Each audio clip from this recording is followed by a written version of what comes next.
Hello everyone, welcome back to the channel.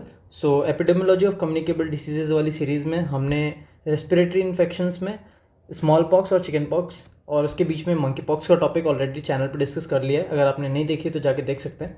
इस छोटे से वीडियो में हम केवल ये डिस्कशन करेंगे कि स्मॉल पॉक्स और चिकन पॉक्स में मेजर छोटे छोटे माइनर डिफरेंसेस क्या है, जो कि हमें क्वेश्चन सॉल्विंग में हेल्प करेंगे। ठीक है, तो इस वीडियो में हम बस मोटा मोटा बात करेंगे स्मॉल पॉक्स और चिकन पॉक्स में डिफरेंस क्या है। एजेंट की बात करें, हमने सब कुछ पढ़ रखा है। स्मॉल पॉक्स वेरियोला से होता है, चिकन पॉक्स वेरिसेला जोस्टर या फिर ह्यूमन हर्पीज वायरस 3 से होता है। ठीक है, इंक्यूबेशन की बात करें तो ये 12 दिन का होता है और ये चिकन पॉक्स 15 दिन लेता है।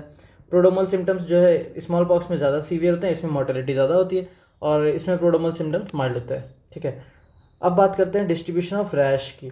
तो रैश डिस्ट्रीब्यूट कैसे होता है, जैसे कि हमने स्मॉल पॉक्स में डिस्कस कर लिया था कि ये जो है सेंट्रीफ्यूगल रैश होता है, मतलब सेंटर में नहीं होता है, पेरिफेरी में रैश ज़्यादा पहले आता है या फिर ज़्यादा होता है। पॉम्स और सोल जो है इन्वॉल्व होते हैं इसमें फ्रिक्वेंटली, और रैश जो है प्रीडोमिनेंट होता है एक्सटेंसिव सर्फेसेस और बोनी प्रोमिनेंसेस पे। तो देखो यहाँ पे पाम्स आपको दिखा रखा है, तो पाम का ये वाला सरफेस जो है पूरा का पूरा ये देखो इन्वॉल्व है। बट अगर हम चिकन पॉक्स की बात करें तो ये पाम एंड सोल्स इन्वॉल्व नहीं होते हैं, उसकी जगह पे क्या इन्वॉल्व होता है, एक्जिला इन्वॉल्व होता है। देखो ये एक्जिला की पिक्चर है। तो अब चिकन पॉक्स की अगर हम बात करें तो डिस्ट्रीब्यूशन ऑफ रैश क्या होगा, चिकन पॉक्स में जो डिस्ट्रीब्यूशन ऑफ रैश है वो है सेंट्रीपिटल टुवर्ड्स द सेंटर।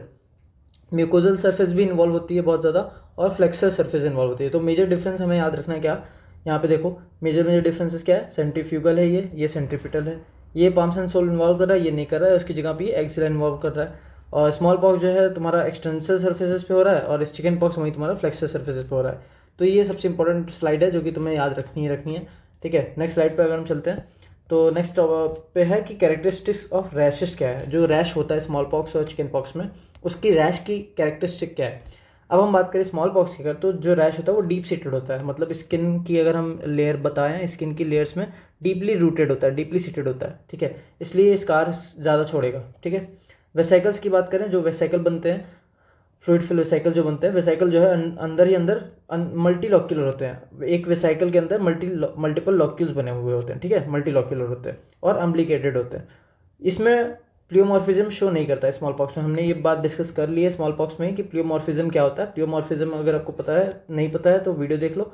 वैसे तो प्लियोमॉर्फिज्म ये होता है कि एक ही टाइम पे बॉडी में अलग अलग स्टेजेस के अगर हमें रैश मिल रहा है तो उसको प्लियोमॉर्फिज्म बोलते हैं, बट स्मॉल पॉक्स में ऐसा नहीं होता है।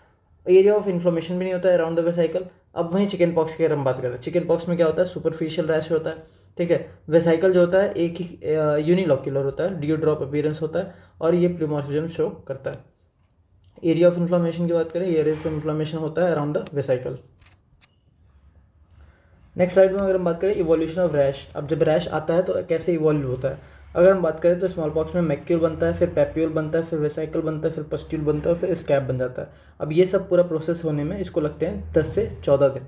ये स्लो प्रोसेस होता है। यहीं अगर हम बात करें चिकन पॉक्स की, तो चिकन पॉक्स में मैक्यूल से पैप्यूल बनेगा, पैप्यूल से वेसाइकल बनेगा। बट चिकन पॉक्स में ये इंपॉर्टेंट बात है कि हमें पस्ट्यूल वाली स्टेज नहीं मिलती, सीधा स्कैब मिलता है और ये सब कुछ हो जाता है केवल 4 से 7 दिन में। तो ये रैपिड होता है, इवोल्यूशन ऑफ रैश इसमें रैपिड होता है। ठीक है, तो ये सारी की सारी स्मॉल पॉक्स और चिकन पॉक्स में डिफरेंसेस थे मेन। फीवर अगर हम बात करें, स्मॉल पॉक्स में जब भी एक बार अगर रैश आना स्टार्ट हो गया, ठीक है, तो फीवर सबसाइड कर जाता है। फीवर जो है सबसाइड कर जाता है एक बार अगर अपीयरेंस ऑफ रैश हो गया। बट वहीं अगर चिकन पॉक्स की बात करें तो चिकन पॉक्स में हर बार टेम्परेचर बढ़ेगा जब जब एक नया कॉप ऑफ रैश आएगा, मतलब जब जब नई फसल आएगी रैश की, जब जब जितनी बार रैश आएगा, सेट ऑफ रैश आएगा, तो तब तब राइज इन टेम्परेचर देखने को मिलेगा। बट यहाँ पे क्या होता है, ये रैश आने के बाद फीवर डिक्लाइन करता है। बट यहाँ पे जब भी नया रैश आएगा तो फीवर बढ़ेगा, फिर कम हो जाएगा, फिर नया रैश आएगा, फिर फीवर बढ़ेगा, फिर कम होगा, ये होता है। ऑन्कोजेनेसिटी की बात करें, स्मॉल पॉक्स में कोई भी रिपोर्टेड केस नहीं है, बट हाँ चिकन पॉक्स में वेरिसेला जोस्टर वायरस में, और जिसको हम दूसरा नाम बोलते हैं ह्यूमन हर्पीज वायरस 3, इसमें हमें ऑन्कोजेनेसिटी देखने को मिलती है। ऑन्कोजेनेसिटी का मतलब कि कैंसर कॉजिंग एबिलिटी किसी भी ऑर्गेनिज्म में होती है, तो उसको हम बोलते हैं ऑन्कोजेनेसिटी है इसकी। तो चिकन पॉक्स के एजेंट में ऑन्कोजेनेसिटी देखने को हमें मिलती है। सो इस वीडियो में इतना ही था। थैंक यू फॉर लिसनिंग, और हम नेक्स्ट टॉपिक ऑफ डिस्कशन लेंगे मीजल्स को।